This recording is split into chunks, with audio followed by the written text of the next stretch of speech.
గౌరవనీయులు పాలగుమ్మి సాయినాథ్ గారు. అయితే ఆచార్య నాగార్జున విశ్వవిద్యాలయం వారిని గౌరవ డాక్టరేట్తో సత్కరించిన సందర్భంగా వారిని డాక్టర్ పాలగుమ్మి సాయినాథ్ గారిగా పిలవాల్సిన సందర్భం. పత్రికా రంగంలో, జర్నలిజంలో విలువలతో కూడిన రిపోర్టింగ్ కానీ, విలువలతో కూడిన కథనాలు కానీ చెప్పిన దానికి పాలగుమ్మి సాయినాథ్ గారు ఒక నిఘంటువుగా చెప్పక తప్పదు.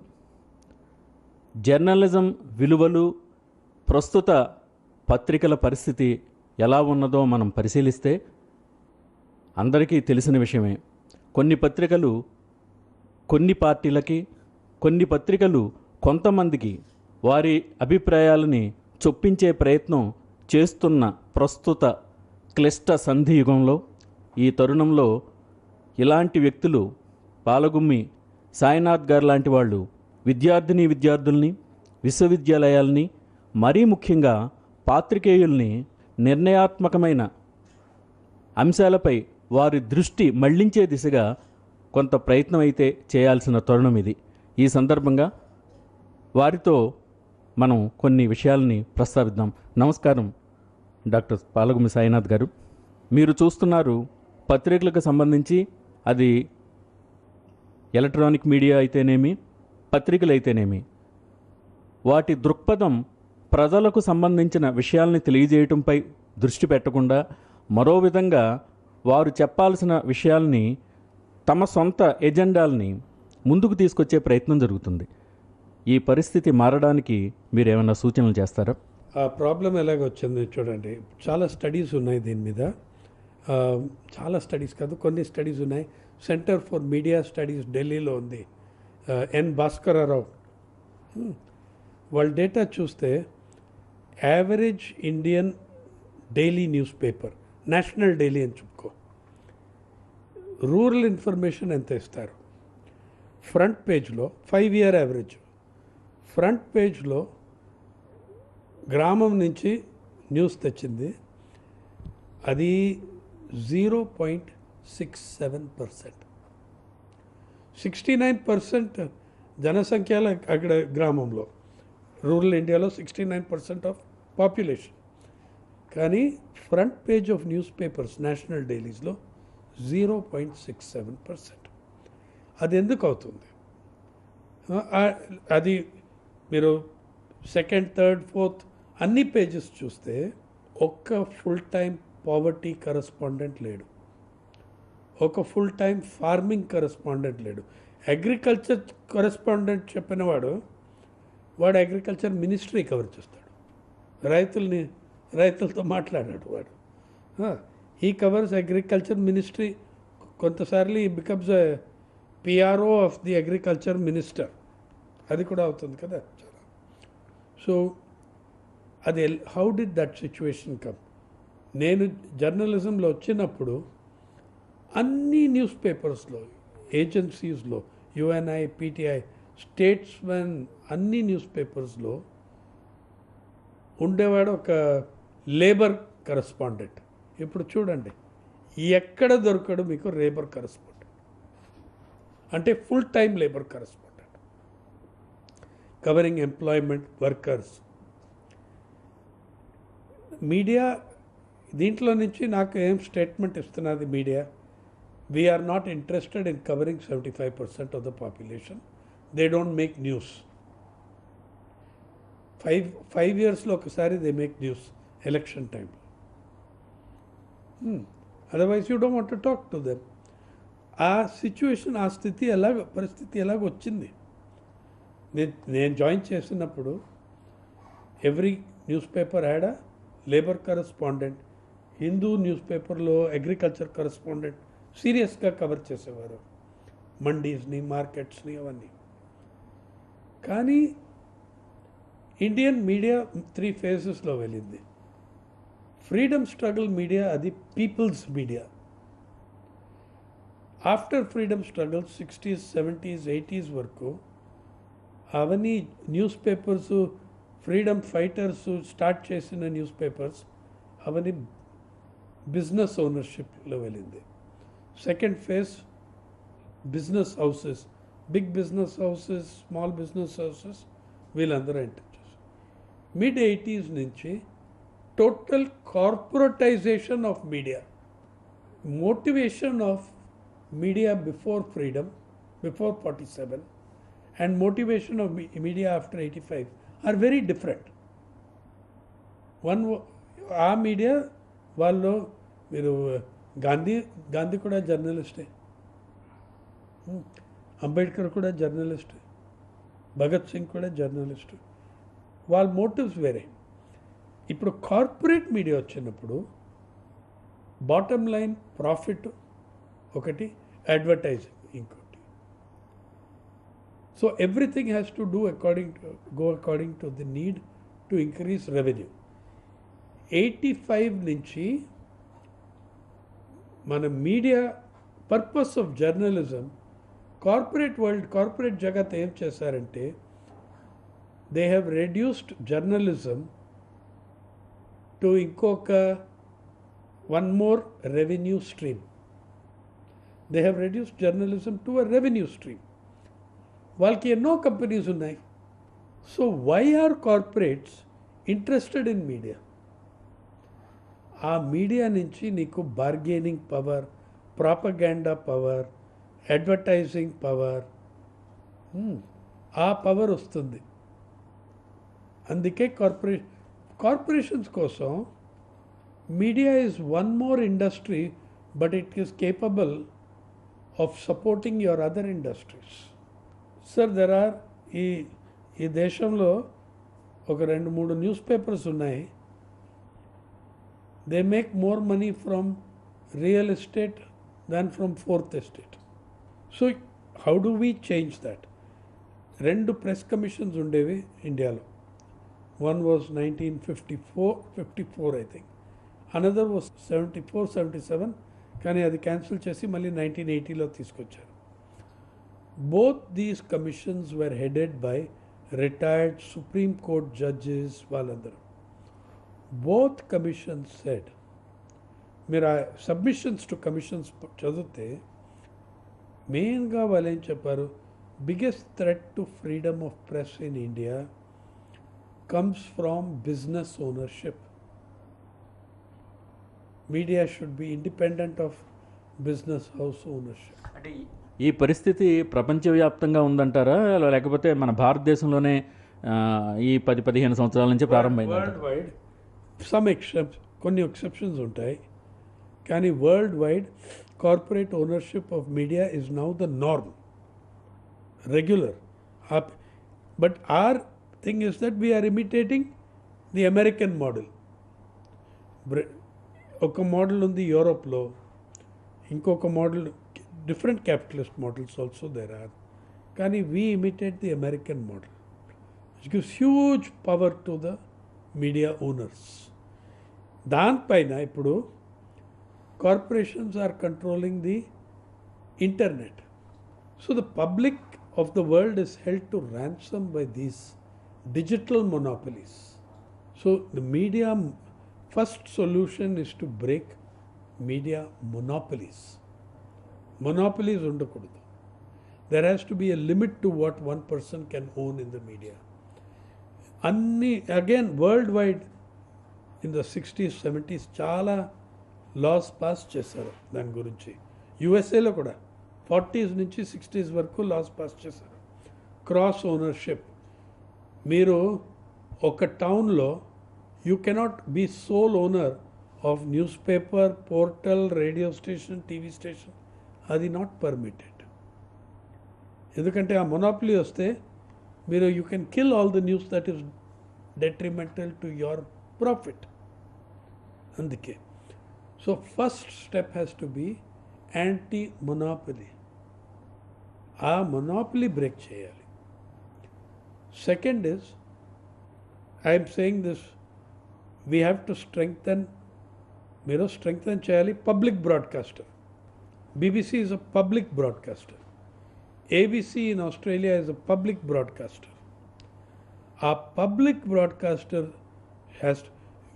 ఇండియాలో ఒక టైంలో ఎప్పుడు ఈయన స్పీకర్ ఉండినప్పుడు సోమనాథ్ ముఖర్జీ ఆయన వచ్చినప్పుడు Lok Sabha TV, Rajya Sabha TV, they were the best channels to watch. Correct or not? Which other channel was showing Satyajit Ray, Mrinal Sen ఆయన చేసిన పని. ఆయన వచ్చినప్పుడు కొంచెం పబ్లిక్ క్యారెక్టర్ ఇచ్చాడు దానికి. I used to enjoy I was watching Lok Sabha TV regularly, and they had very good journalists also. You need to revive the public broadcaster. Third point is legally we have mandate cheyali. Media na kasari, state media, public media, private media, దాంట్లో diversity of voices ఉండాలి. ఒకే గొంతుకు ఉండకూడదు. Diversity of voices, plurality of voices ఉండాలి. అది చాలా important. లేకపోతే propaganda అయిపోతుంది అన్నీ. Fourth, media accountability towards its readers and audiences. అది ఆ డిబేట్ ఎంతవరకు వెళ్తున్నది. But these are some of the directions you can take towards solution. These are the not necessarily solutions, they are the basis for a solution. ఇప్పుడు మనం ఎక్కువగా డిబేట్లు, చర్చలు జరుగుతున్నాయి. ప్రజాస్వామ్యంలో పత్రికల పాత్ర, ప్రజాస్వామ్యం, పత్రికలు, విలువలు అని. అయితే మనకి ఎలక్షన్స్ త్వరలో ఎన్నికలు కూడా రాబోతున్నాయి. ఈ సందర్భంగా ప్రజలని చైతన్యవంతుల్ని చేసే దిశగా పత్రికలు, మీడియా ఎలాంటి పాత్ర పోషిస్తే బాగుంటుంది అని మీరు భావిస్తారు? ఈ యాంటీ మొనాపలీ లా పాస్ చేస్తే, అవన్నీ చేస్తే బాగుంటుంది. కానీ లేకపోతే చూడండి, 2009లో నేను స్టోరీస్ చేశాను హిందూ ఫ్రంట్ పేజ్ మీద, పెయిడ్ న్యూస్ ఎక్స్పోజర్. మీరు media above all principles profit పెట్టుకున్నారు. అది పెట్టుకుంటే ఇవన్నీ అవుతాయి. Reform is not possible. Principle, మీరు ప్రిన్సిపల్ తీసుకుంటే media is for, press is for people, media is for citizens. అలాంటి ప్రిన్సిపల్స్తో వెళ్తే you can do anything. Principle of profit above people, ఆ ప్రిన్సిపల్ వెళ్తే you will destroy everything. Destroy చేశారు కూడా చాలా. So what would be good is that ఇప్పుడు కూడా చాలామంది పేరు చిన్న అవుట్ఫిట్స్ వచ్చాయి, ట్రయింగ్ టు బీ ఇండిపెండెంట్. ఆ ఫ్రంట్ లైన్ మ్యాగజైన్ ఉంది, వైర్ ఉంది, మా పారి ఉంది. We don't depend on corporations, we don't take support from corporations. కానీ అది చాలా డిఫికల్ట్, ఫినాన్షియలీ చాలా కష్టం. కానీ we do that. We ask for individual donations from our colleagues and etcetera, and we run it on that. అది చేస్తే, ఆ method చేస్తే మేము నాన్ కమర్షియల్ మీడియాలో non commercial sector, non profit sector కూడా రావాల్సింది. ప్రజల్ని చైతన్యవంతుల్ని చేసే దిశగా మరింత బాధ్యతలు అందాం. ఎందుకంటే ఎలక్షన్స్ రాబోతున్నాయి కాబట్టి ఓటు హక్కును వినియోగించుకోవడంలో కానీ, ఓటు వేయటం గురించి అవగాహన పెంచే దిశగా, ఇలాంటి అంశాల పట్ల ప్రజల్ని చైతన్యవంతులను చేసే దిశగా విశ్వవిద్యాలయాల పాత్ర, ఆయా విభాగాల పాత్ర ఏమైనా ఉంటుందా? ఎలా ఉంటే బాగుంటుందని మీరు వాటికి దిశానిర్దేశం చేయదలిచారు? మొదట నా పర్సనల్ ఇంప్రెషన్ ఏంటంటే, you can disagree with it, but I personally believe journalism is a post graduate subject, post graduate diploma or post graduate subject.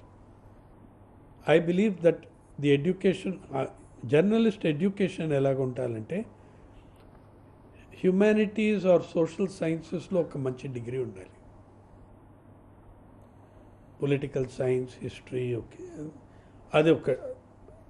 Then ఎందుకంటే బిఏఎంఎం నుంచి, హై స్కూల్ నుంచి జర్నలిజం నేర్చుకోవడం,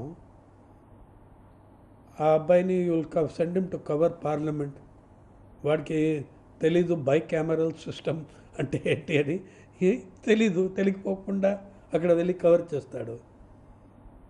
నాకు చాలా క్వశ్చన్స్ వస్తాయి యంగ్ జర్నలిస్ట్ నుంచి. First time, second time they are covering parliament, చాలా struggle చేస్తారు. ఏదో ఒక బేసిక్ కోర్స్ ఆఫ్ స్టడీ ఉంటే లేకపోతే జర్నలిజం కోర్సులో compulsory subjects of history, political science అవన్నీ ఉండాలి. The best journalism schools are post graduate ఇండియాలో. మీరు చూడండి, Jamia Sophia's in Mumbai, Jamia for film in Delhi, Asian college of journalism Chennai, ఇవన్నీ post graduate. They are the best. ఎందుకంటే ఆ స్టూడెంట్ అప్పుడు కొంచెం మెచ్యూర్గా ఉంటాడు. Is minimum 20-21 years old they are when they come. There is a huge difference between 18 and 21. Very large difference. ఆ general knowledge ఒక జమానాలో ఇంకొక జమానంలో ఇట్ వాస్ డిఫరెంట్. నేను జర్నలిజం వెళ్ళినప్పుడు యునైటెడ్ న్యూస్ ఆఫ్ ఇండియా 1980లో, మిగతా మెనీ ఆఫ్ ది జర్నలిస్ట్ వాళ్ళందరూ high school graduates. కానీ నాకన్నా చాలా కాన్షియస్, పొలిటికలీ అలర్ట్, అవేర్గా ఉండేవారు. ఎందుకంటే ఆ టైంలో journalist came from a different class. ఇప్పుడు ఎలిట్ క్లాసెస్ నుంచి వస్తున్నారు, ఇప్పుడు middle classes, upper middle classes నుంచి వస్తున్నారు, ఎస్పెషలీ ఇంగ్లీష్ మీడియాలో. The fellow who was a high school graduate in UNI, I had MPhil, MA, I was doing MPhil. But he knew more than me. ఎందుకంటే ఆయనకి సొసైటీతో connection ఉంది, political understanding ఉండింది. వాళ్ళందరూ post independence, immediate post independence generation. ఆ freedom స్ట్రగుల్ది కొంచెం inspiration ఉండింది, ఆ consciousness ఉండింది. 1980sలో వచ్చిన తర్వాత న్యూ జనరేషన్స్ ఆ కాన్షియస్నెస్ లేదు. అందుకే ఇప్పుడు ఎడ్యుకేషన్ ఏదో ఇవ్వాలి వాళ్ళకి.